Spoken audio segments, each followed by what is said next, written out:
Amigas, amigos, muito boa noite.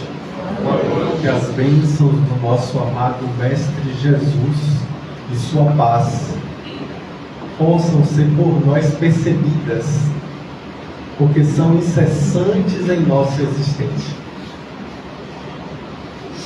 No início da mensagem libertadora do Evangelho, quando Jesus, já após os 30 anos de idade, angariava aqui e acolá os seus discípulos, víamos uma multidão, ou como diz o texto do Evangelho, multidões no plural, de pessoas buscando-no, seja na figura de Felipe, que era abordado por ondas de doentes, ou na casa de Simão Pedro, à beira do lago, em Cafarnaum, que era uma residência rodeada de pessoas necessitadas, ou quiçá na presença de Levi, que depois teve o seu nome alterado para Mateus, nome este que nós conhecemos mais frequentemente.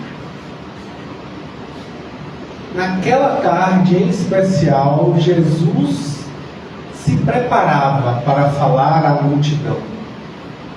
E eis que Levi, convidando as pessoas que o buscavam, os necessitados, ele que era um publicano, ou seja, um coletor de impostos, era detestado por todos os hebreus, porque ele, em tese, trabalhava para os inimigos.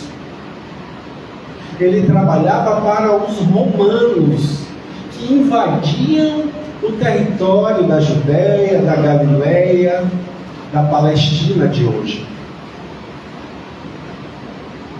Mas Levi, de coração transformado, mostrava a sua necessidade de vivenciar uma nova mensagem, uma nova forma de encarar a vida.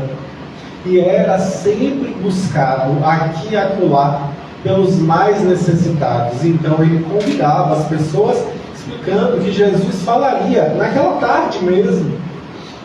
E eis que ele se viu circundado por 3 homens extremamente necessitados. Eram os excluídos, eram malquistos, mal vistos, mas que ali estavam buscando o alento da mensagem de Jesus, buscando a consolação, o conforto. E então, quando eles se aproximam, dizendo que queriam fazer parte da implantação do reino de Deus na terra, levando adiante a mensagem do Evangelho, Evangelho que vem do grego Evangelion, que significa literalmente boa nova, boa notícia. Eles queriam ser também os novidadeiros que levariam essa boa notícia onde estivessem. Era Lisandro, um homem com a deficiência física. Também junto a ele estava Áquila, alguém que havia sido excluído da vida em comunidade, inclusive da própria família, devido a acusações muito graves com relação à sua moral. E Pafos, que igualmente passava por circunstâncias financeiras terríveis. Os 3 se apresentando para Levi como voluntários do trabalho do Cristo, ao que Levi, imbuído de um sincero sentimento de querer ajudar a implantar verdadeiramente o Evangelho na terra, respondeu: é certo que a mensagem de Jesus vem para trazer renovação ao mundo, mas convenhamos, irmãos, falou ele num tom áspero, um tanto ríspido, o que vocês poderiam fazer? Tu, Lisandro, é um aleijado. Como você poderia ser útil a essa causa? E você, Áquila, Não foi você que foi acusado de comportamentos reprocháveis, que fizeram inclusive com que você fosse expulso da própria família? Ora, Pafos, não é você que periclita na mendicância? Como vocês poderiam ser úteis? Ponham-se nos seus lugares. A mensagem de Jesus exige trabalhadores fortes que possam levá-lo aonde quer que estejam. Vocês? Ora, me desculpem, mas Jesus falará logo mais. Vocês estão convidados para ouvir. Naquele instante, aquela palavra dura se viu como um punhal cortante no fundo da alma, no âmago do ser. Eles, naquele momento, tiveram a plena consciência de suas posições. Eram os que amarguravam a exclusão, de tanto colocada na lógica rabínica como sendo um castigo de Deus, porque na época de Jesus era assim que a teologia vigente falava: quem sofria estava sendo castigado por Deus, estava sendo punido por Deus, porque aquele que tivesse a glória de ser agraciado por Deus teria vida longa. Mas não basta ter só vida longa, é preciso ter uma vida longa e saudável. Porque o texto bíblico diz que quem é agraciado por Deus, está lá nos Salmos, tem a possibilidade de ver os filhos dos filhos, ou seja, uma vida longa, longeva. Mas não adianta ter só uma vida longa, é preciso ter uma vida saudável. E não adianta apenas ter uma vida longa e saudável, é preciso também ter posses e garantias materiais. Quem não gozasse de qualquer uma dessas circunstâncias é porque não agradava a Deus e, portanto, merecia a circunstância de exclusão que vivenciava. Eles se viam nessa perspectiva, com esse olhar sobre si mesmos, e angustiados que eram, terminavam por aumentar a sua dor e a sua angústia por essa perspectiva excludente, esse estigma social que carregavam. Quando Jesus se aproxima, os três já haviam ido embora, entristecidos, lamuriosos, cabisbaixos, taciturnos, angustiosos. Jesus, então, com um sorriso cativante, procura saber das novidades dos seus seguidores mais próximos, ao que em um determinado momento Levi revela o que aconteceu. Com toda a ingenuidade no coração, toda a pureza da alma, ele diz que colocou eles no devido lugar, porque como eles poderiam realmente auxiliar a implantação do reino dos céus? Não seria possível. Ao que Jesus redarguiu: no entanto, Levi, precisamos amar e aceitar a preciosa colaboração dos vencidos do mundo. Se o Evangelho é a boa nova, como não há de ser a mensagem divina para eles, tristes e deserdados na imensa família humana? Os vencedores da terra não necessitam de boas notícias. Nas derrotas da sorte, as criaturas ouvem mais alto a voz de Deus, buscando os oprimidos, os aflitos e os caluniados. Sentimos-los tão unidos ao céu nas suas esperanças, que reconhecemos na coragem tranquila que revelam um sublime reflexo da presença de nosso Pai em seus espíritos. Já observaste algum vencedor do mundo com mais alta preocupação do que a de defender o fruto da sua vitória material? Levi sentia-se então comovido, aproveitando a pequena pausa que o mestre fez disse-lhe: Senhor, minhas observações partiram tão só do meu intenso desejo de apressar a supremacia do Evangelho entre os que governam o mundo. Ao que Jesus redarguiu: quem governa o mundo, Mateus, é Deus. E o amor não age com inquietação.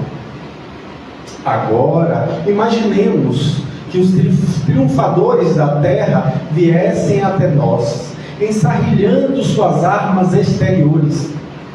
Figuremos alguns generais romanos chegando a Cafarnaum, com seus troféus numerosos e sangrentos, afirmando-se desejosos de aceitar o Evangelho do Reino de Deus e oferecendo-se para cooperar em nosso esforço. Certamente trariam consigo legiões de guardas e soldados, funcionários e escribas, carros de triunfo, espadas, prisioneiros. Começariam protestando contra as nossas pregações pelas estradas desataviadas da natureza, por não estarem no íntimo desarmados das validades das vitórias. Edificariam suntuosos templos de pedra, em cuja construção lutariam duramente por hegemonias exteriores e inferiores. Uns desejariam palácios soberbos, outros empreenderiam a construção de jardins maravilhosos. Recordando a ação das espadas mortíferas, talvez pretendessem disputar a ferro e fogo o estabelecimento do reino dos céus, exterminando-se reciprocamente por não cederem uns aos outros. De seus pontos de vista, desde que cada vencedor se julga no mundo com maior soma de direitos e de importância, a pretexto de lutar em nome do céu, espalhariam possivelmente incêndios e devastações por toda a terra. E teria isso justiça, Levi, se trabalhássemos para cumprir a vontade do nosso Pai, aniquilando seus próprios filhos, nossos irmãos. O apóstolo ouvia tudo assombrado, em face da profundeza de sua argumentação. E o mestre então prossegue dizendo: até que a esponja do tempo absorva as imperfeições terrestres através dos séculos da experiência necessária, os triunfadores do mundo são pobres seres que caminham por entre tenebrosos abismos. É imprescindível, pois, atestemos na alma branda e humilde dos vencidos. Para os seus corações, Deus carrega bênçãos de infinita bondade. Esses, Mateus, quebraram os elos mais fortes que os acorrentavam às ilusões e marcham para o infinito do amor e da sabedoria. O leito da dor, a exclusão de todas as facilidades da vida, a incompreensão dos mais amados, as chagas, as cicatrizes do espírito, são luzes que Deus acende na noite sombria das criaturas. Levi, é necessário amemos intensamente aos desafortunados do mundo. Suas almas são terra fecundada pelo adubo das lágrimas e das esperanças mais ardentes, onde as sementes do Evangelho desabrocharão para a luz da vida. Eles saíram das convenções nefastas e dos enganos do caminho terrestre e bendizem do nosso Pai como sentenciados que experimentassem o primeiro dia de liberdade. O clarão reconfortante do sol amigo e radioso perdido. É também sobre os vencidos da sorte, sobre os que suspiraram por um ideal mais santo e mais puro do que as vitórias fáceis da terra, que o Evangelho assentará as bases divinas. Então André e Levi, que escutavam de olhos úmidos os conceitos expressos pelo mestre, cheio de sublimada emoção. Nesse ínterim chegam Tiago, João, Pedro, todo o grupo se dirigiu alegre para um dos montes próximos. Não à toa Mateus estava lá, e não à toa ele descreve com maiores detalhes o que aconteceu. Era um fim de tarde. As brisas traziam os perfumes que exalavam no ar. Era primavera. Naquele instante as pessoas se assentavam para ouvir, esfaimadas de luz. Eles precisavam daquela luz libertadora. E eis que aparece o Mestre Jesus para consolar todos aqueles corações. Ele então, trazendo um bálsamo eterno sobre os corações desditosos, começou dizendo: bem-aventurados os pobres em espírito, porque deles é o reino dos céus. Bem-aventurados os aflitos, porque serão consolados. Bem-aventurados os mansos, porque herdarão a terra. Bem-aventurados os que têm fome e sede de justiça, porque eles serão saciados. Bem-aventurados os misericordiosos, porque receberão misericórdia. Bem-aventurados os limpos de coração, porque eles verão a Deus. Bem-aventurados os pacificadores, porque serão chamados filhos de Deus. Bem-aventurados os perseguidos por causa da justiça, porque deles é o reino dos céus. Bem-aventurados sois vós, quando vos injuriarem e perseguirem, e mentindo disserem todo mal contra vós, por causa de mim. Alegrai-vos e regozijai-vos, porque é grande a vossa recompensa nos céus, pois assim perseguiram os profetas anteriores a vós. E dali ele prossegue falando todo o sermão da montanha, que Mateus detalha em 3 capítulos inteiros do seu evangelho: o capítulo 5, o capítulo 6 e o capítulo 7. São todos o sermão da montanha.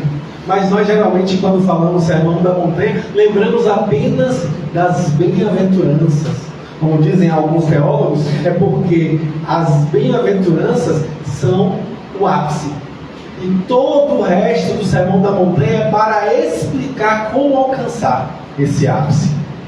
Pois Humberto de Campos, no livro Boa Nova, prossegue descrevendo a circunstância quando todas as pessoas, aflitos da terra, ouviam a Jesus bebendo daquela água reconfortante, descedentando a alma diante de suas dores, de suas angústias. E aí Humberto de Campos descreve que algumas estrelas já brilhavam no céu quando Jesus concluía a sua alocução.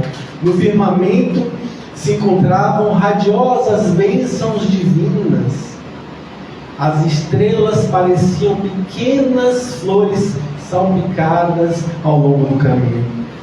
Muitas mães sofredoras, oprimidas, com suave fulgor nos olhos, lhe trouxeram os filhinhos para que ele os abençoasse.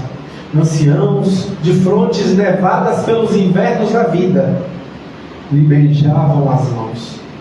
Cegos, leprosos, rodeavam Jesus com um semblante sorridente e diziam: bendito seja o Filho de Deus.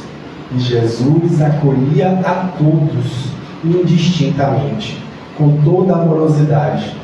Levi ouviu tudo aquilo de maneira muito especial e sentiu-se profundamente tocado por cada palavra emanada pelo Cristo. E naquele crepúsculo inolvidável, uma emoção diferente dominava a sua alma. Ele havia compreendido que os que abandonam as ilusões do mundo para se elevarem a Deus eram os bem-aventurados.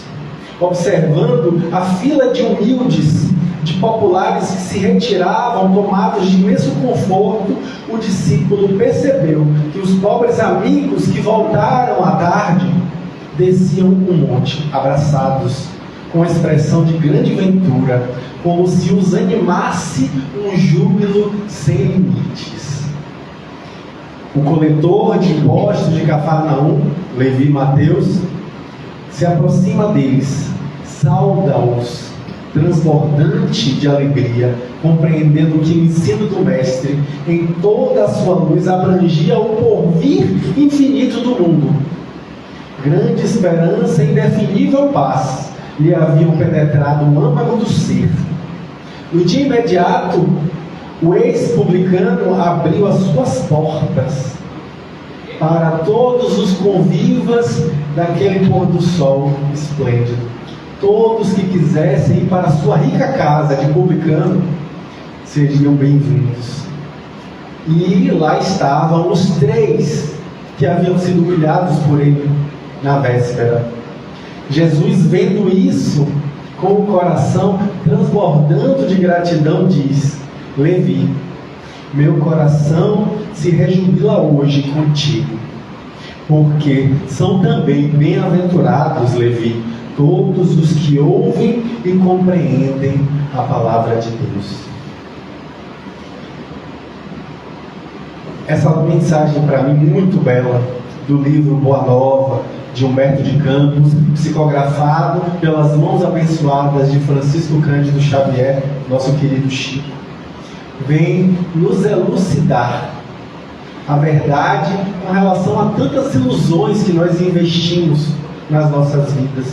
Nós ainda nos apegamos às aparências. O Sermão da Montanha condensa a mensagem de Jesus. Os teólogos dizem que ali está o Logos, ou seja, todo o estudo, toda a teoria mais importante de Jesus, que ele vai exemplificar através das parábolas. As parábolas são exemplificações.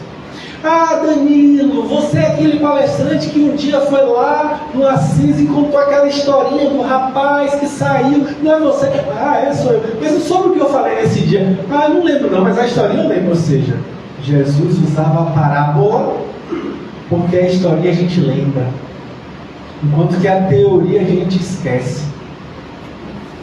E aí a gente vê que essa é a base teórica mais profunda. Mohandas Gandhi, o famoso Mahatma Gandhi, chega a afirmar de maneira bastante categórica que se todos os livros do mundo se perdessem e restasse apenas o Sermão da Montanha, tudo estaria salvo. Olha como é importante, e é bom que a gente lembre. Estamos falando de um não cristão. Um não cristão. Gandhi não era cristão. Gandhi era jainista. Muita gente acha que ele era hindu. Não, ele era jainista. E admirava profundamente Jesus.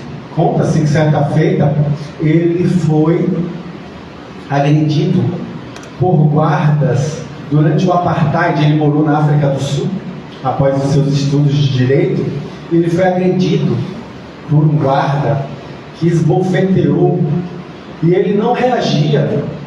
E o guarda novamente esbofeteou, ele não reagia. E aí o guarda pergunta: com quem você aprendeu a ser covarde? Reaja!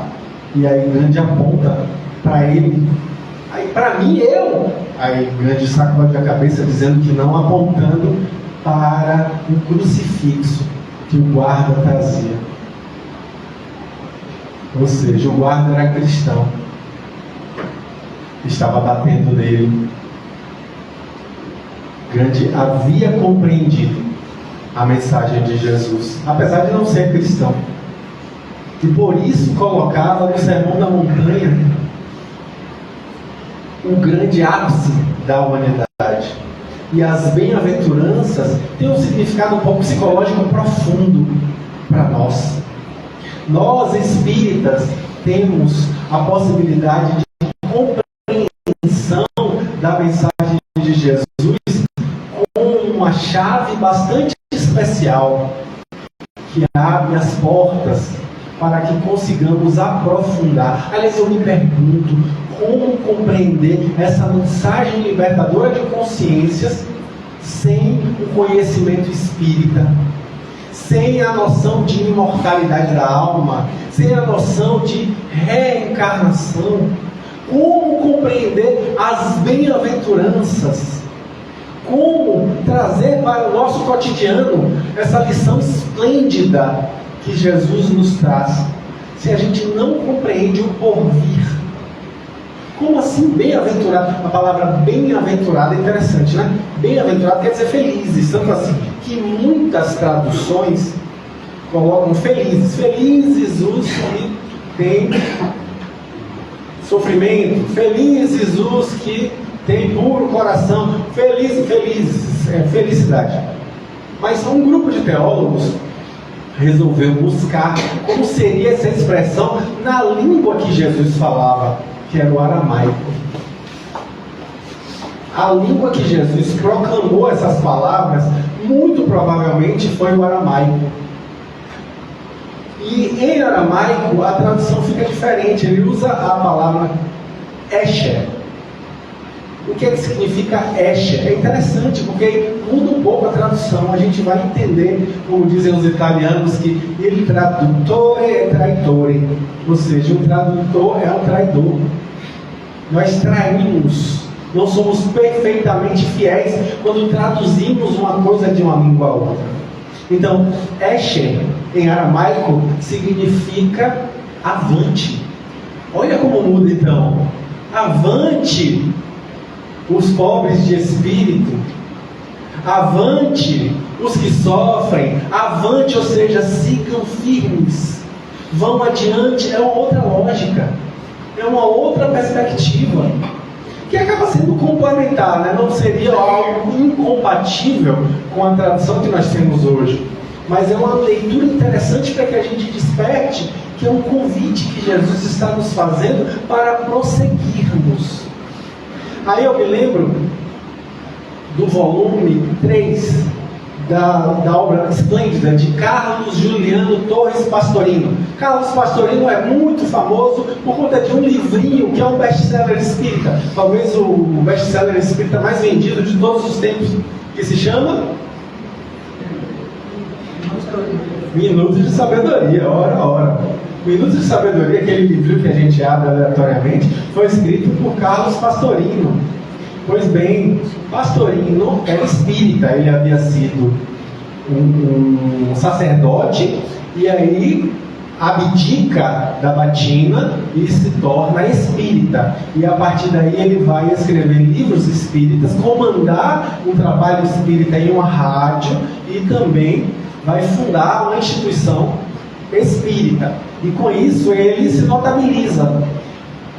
E uma das obras mais esplêndidas dele, infelizmente a família, não sendo espírita, não permitiu a reedição. Se chama Sabedoria do Evangelho. Sabedoria do Evangelho é uma obra que eu estudo no canal Raciocínios Espíritas.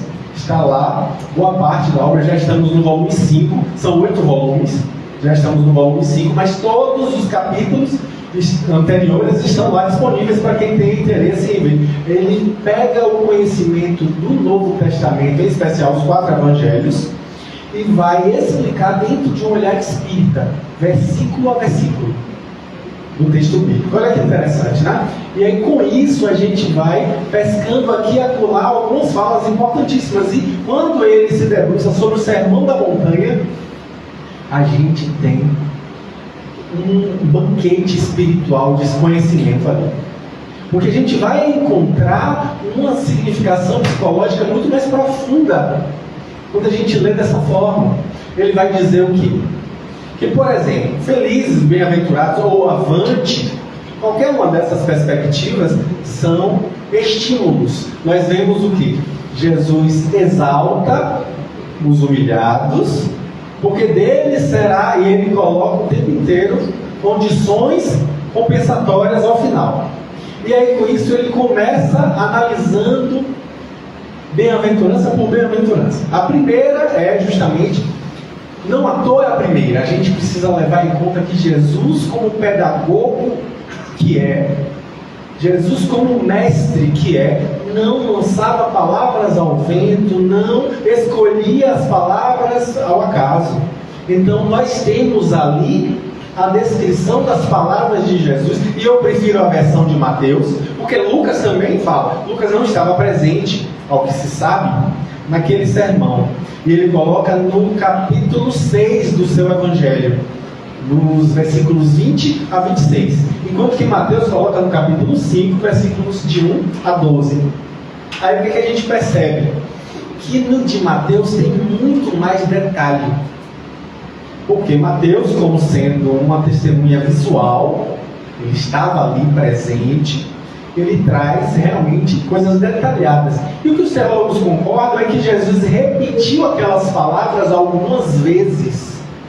E talvez, a vez que Lucas teve acesso, conforme a gente pode abrir do livro Paulo e Estevão, o melhor livro que eu já li na vida de longe, Paulo e Estevão, quem já leu aqui também balança a cabeça porque sabe o que eu falo. Ó, a síndrome da lagartixa aí, ó, não tem como não dizer isso, porque Paulo e Estevão é um livro esplêndido, eu recomendo veementemente. É um livro que eu tive dificuldade de ler, meu Deus do céu, quem é ele? Gesiel, Jochebed, Abigail, cadê Paulo, cadê Estevão? Meu Deus do céu. E eu voltava, tentei ler o livro umas 4, 5 vezes, não conseguia.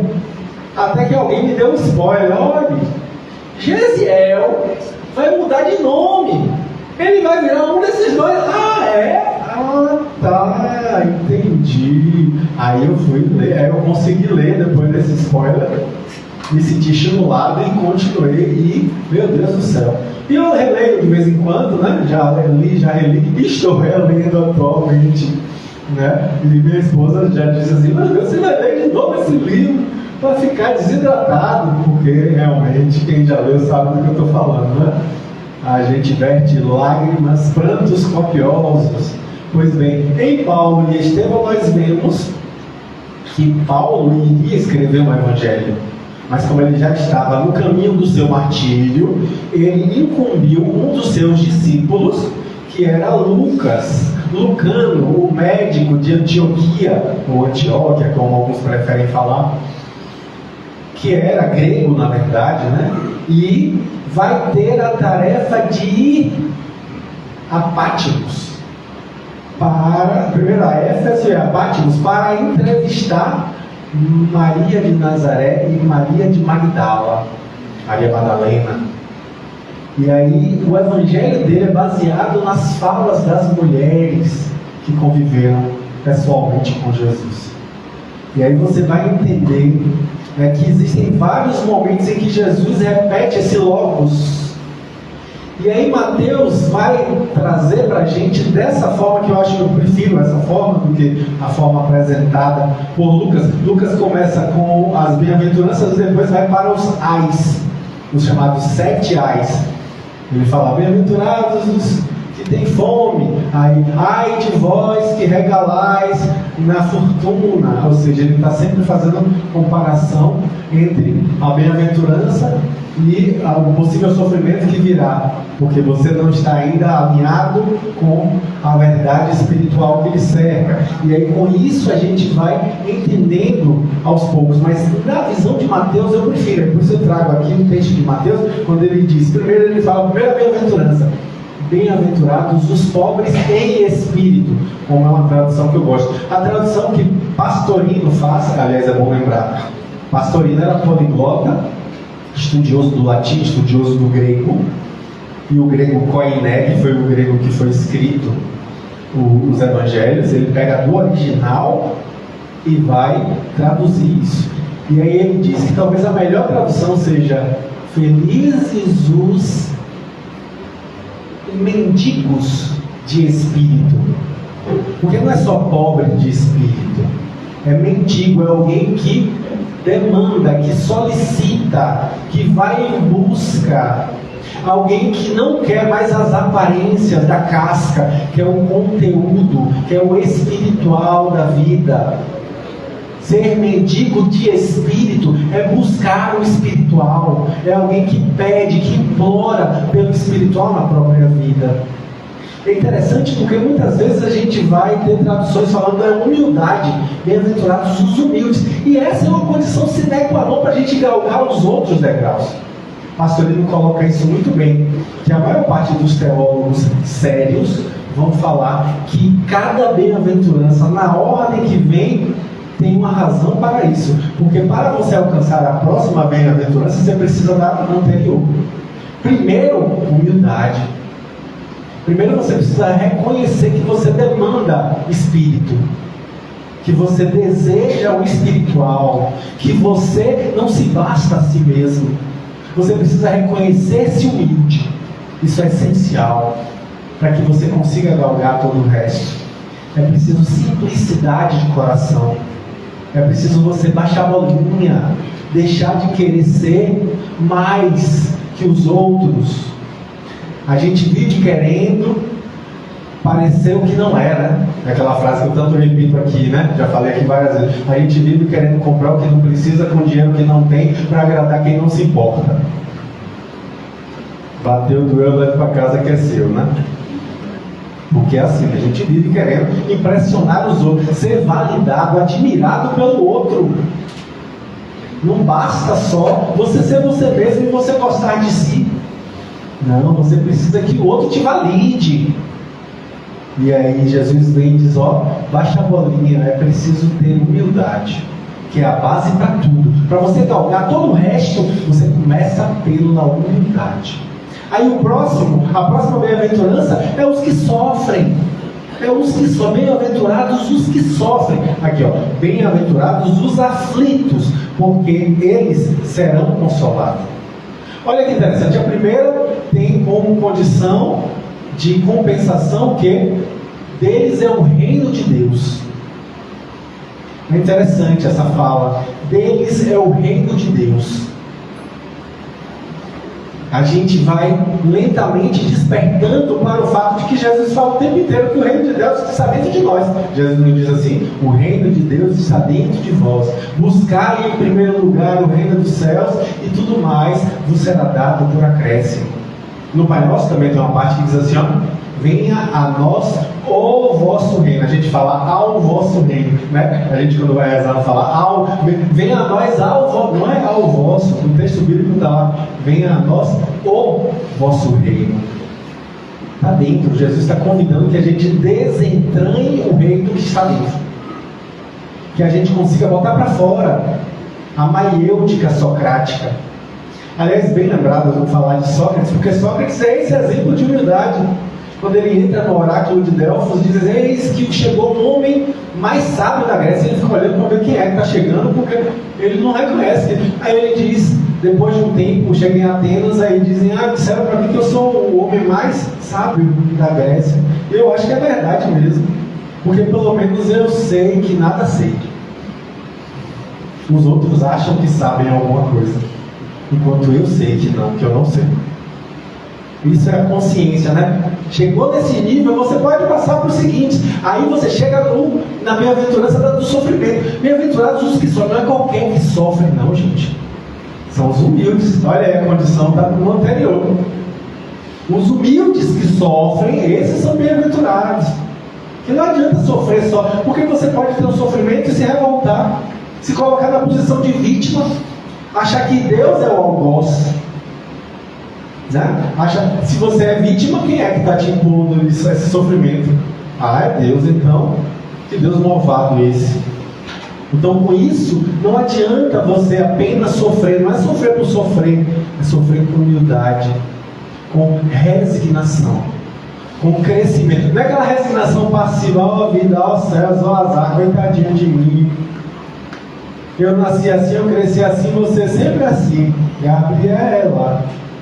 Às vezes a gente tem essa atitude e não cresce e fica numa atitude de ingenuidade, de infantilidade emocional, buscando salvadores. Porque quem se coloca em vítima e acha que Deus é um algoz, vai querer um salvador para poder e não percebe que está tudo dentro de si. Então aí é que está, você com humildade vai sofrer e vai perceber que você cresce. E qual é a circunstância que vem? Porque serão consolados. Olha, a condição é consolar-se adiante, é ter esperança, é se inspirar no seu crescimento e no seu amadurecimento. Aí o próximo é: bem-aventurados os mansos, alguns diriam os pacíficos. Por quê? Porque quando você atinge a maturidade, você atinge a serenidade através do sofrimento, que a humildade vai te ajudar a enxergar de outra maneira. Porque o sofrimento serve para isso também, né? Dentro da história evolutiva ontogenética e filogenética do ser humano, o sofrimento é o que dá consciência, autoconsciência, é o que dá contraste. Sombra, luz, sofrimento, alegria, sofrimento, felicidade. A gente vai tomar consciência. Essa tomada de consciência ajuda com que a gente perceba a necessidade de serenidade. Ou seja, está tudo encadeado. A serenidade, essa mansuetude, é conseguir viver o que os gregos chamavam de ataraxia. O que é ataraxia? É a imperturbabilidade. Percebam que não é uma coisa de você simplesmente ser bobo. Ser bom não é uma coisa de ser besta. É preciso que você perceba ali, não é ter ingenuidade diante da ciência. Ser manso não é isso, não. É o que Jesus fala com relação a ser prudente como a serpente, dócil como a pomba, mas prudente como a serpente.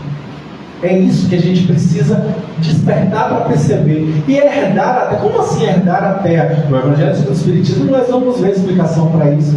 Porque à medida em que os bons vão se sobrepujando adiante, a gente vai percebendo que a terra vai ficar para eles. E por que os bons ainda não conseguem? O Livro dos Espíritos, questão 932. Porque, infelizmente, os bons são tímidos, os maus são audaciosos. Mas quando os bons quiserem, eles poderão sobrepujar os maus. A grande questão está aí, a gente ainda tem uma visão equivocada do que é ser bom. Então a gente precisa verdadeiramente alinhar com essa perspectiva que o Cristo está nos trazendo. Aí ele fala assim: bem-aventurados os que têm fome e sede de justiça, porque serão saciados. Fome e sede de justiça, é bom que a gente deixe isso bem claro. Não é justiça externa, senão a gente vai querer sair por aí se vingando dos outros, não é isso.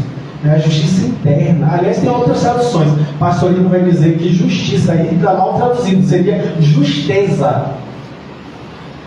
Ter fome de ser justo, é nesse sentido. É de uma justiça que nasce de dentro. Como é que essa justiça pode nascer de dentro? Item de número 16 do Código Penal da Vida Futura, que está lá no livro Céu e Inferno, de Allan Kardec. Fica muito claro que é preciso ter reparação. Não basta só se arrepender, não basta só expiar o mal. Não é só se arrepender e expiar o mal, é preciso reparar o mal que foi feito.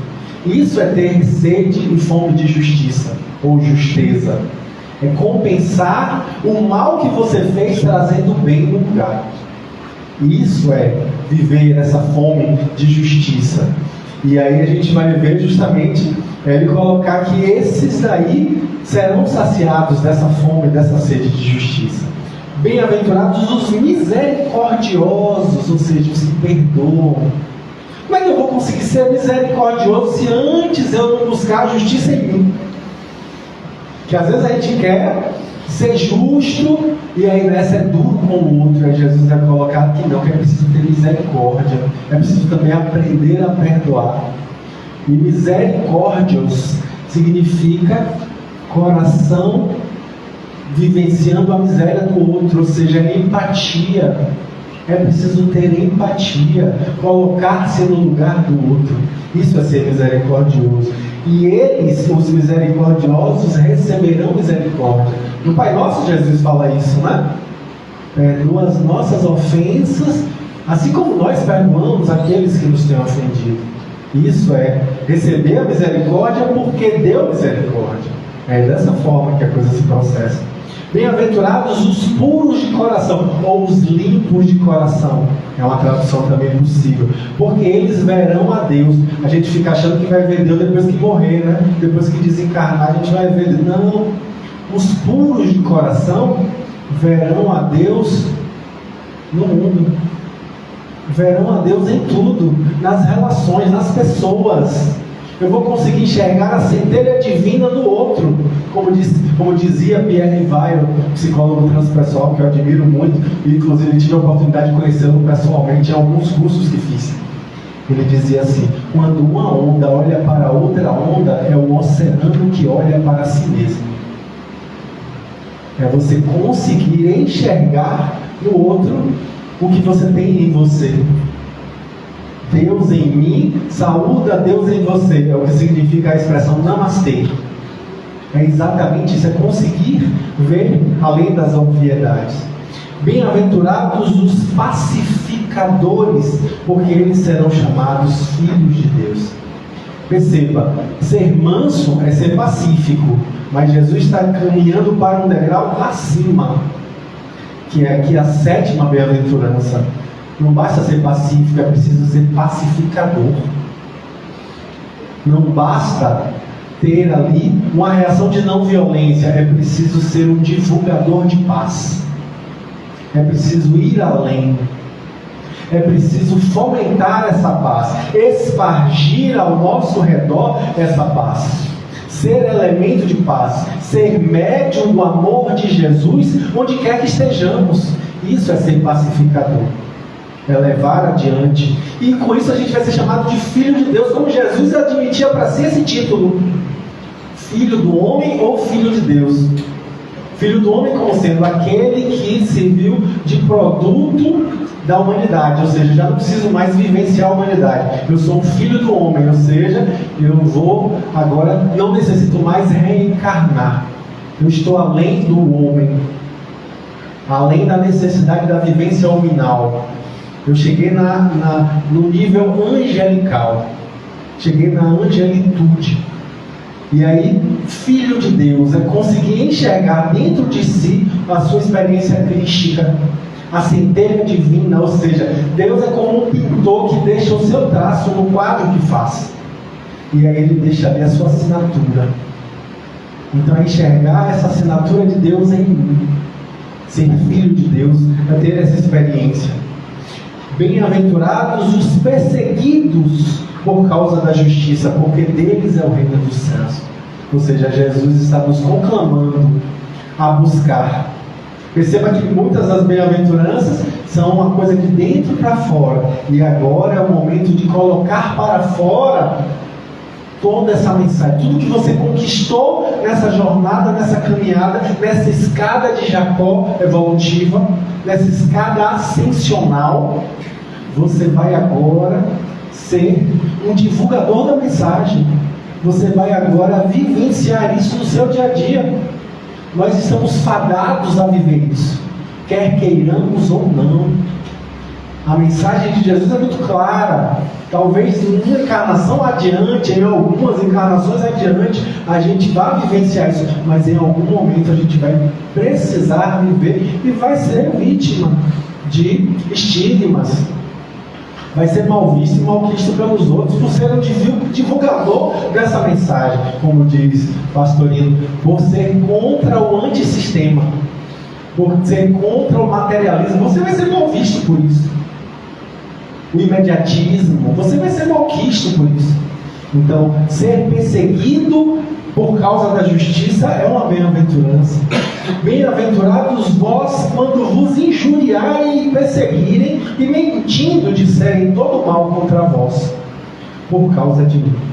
Ou seja, convidando-nos para fazermos parte desse banquete espiritual da bem-aventurança, da vivência da amorosidade, onde quer que estejamos. E aí ele termina dizendo: alegrai-vos e regozijai-vos, porque é grande a vossa recompensa nos céus, pois assim perseguiram os profetas anteriores a vós. Então, com isso, nós percebemos que Jesus está nos chamando para fazermos parte da sua seara, do trabalho a que Ele nos conclama. Que nós possamos aceitar esse título de discípulos e propagar essas mensagens, se necessário, com palavras, mas acima de tudo, com as nossas presenças, com os nossos gestos, com o nosso amor. Que assim seja.